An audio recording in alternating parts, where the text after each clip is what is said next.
Hey guys, welcome back to another video. So here we've got two tables, a discrete and a cumulative distribution function. So under the discrete random variable x, we're given the following PDF. We know that each of the destinate x values from -1, 0, 1 and 2 were given the probabilities of a, b, b and c respectively. Now the way the cumulative distribution works, it just takes into account the sum, the total x values up to -1 will give you the cumulative probability. For example, at x equals 0, it takes into account the sum of a plus b, which will give you a solution D, and at point 1 will be the sum of these three will give you the solution of 5, 6, and so on. So the question here we have is two parts. We have A, which is firstly find the values of each of the letters, and the next one is to find the value of this probability when x is squared, which we can make afterwards.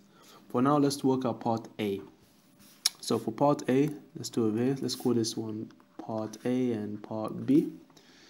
So let's have a look. So how do you find, let's try and make some equations. So we can say when probability x equals -1, we get A, and the cumulative up to -1 is a third. So automatically A is obviously a third, because the sum of all probabilities is a third.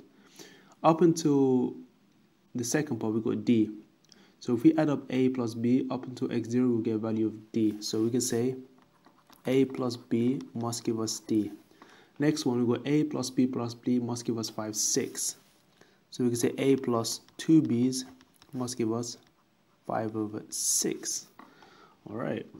And then we got the final one, A plus B plus C, the total. So we have A plus 2B plus C must give us a total value of E, which also gives us total value 1, because remember the sum of all probabilities must be 1, so therefore E as well must be 1.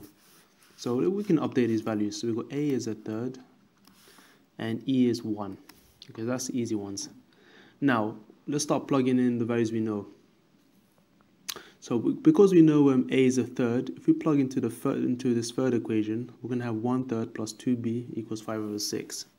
So this becomes 1/3 plus 2B equals 5/6. And now if you subtract a third and then divide it by 2, you should get B equals 1/4. Okay, so I did this previously, so you should get this kind of result. That means this one's also 1/4. That means the sum of C, which equals 1, so we need to subtract 1 from all of these terms, from A and 2B, to get 1. So C will give us 1/6. Remember, the total is 1. And that leaves us with D. And D is clearly the sum of the first two terms, a third and a quarter, which will therefore give us 7/12. Alright, now, as for part B, finding the probability value of x squared when it equals 1. So all we really do is, because it's a probability, it's going to be a discrete random variable.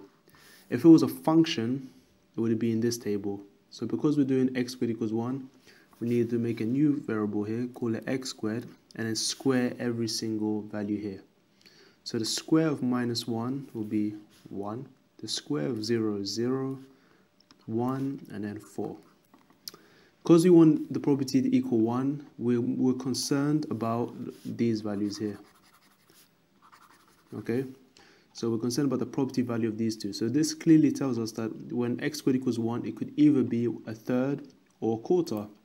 And that's it. So the solution will be a third, or in this case plus a quarter, since these are the only options. And that should round up to, or total, 7/12.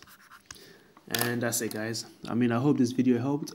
And if you got any more questions, let me know. Otherwise, I shall see you in the next question. Ciao.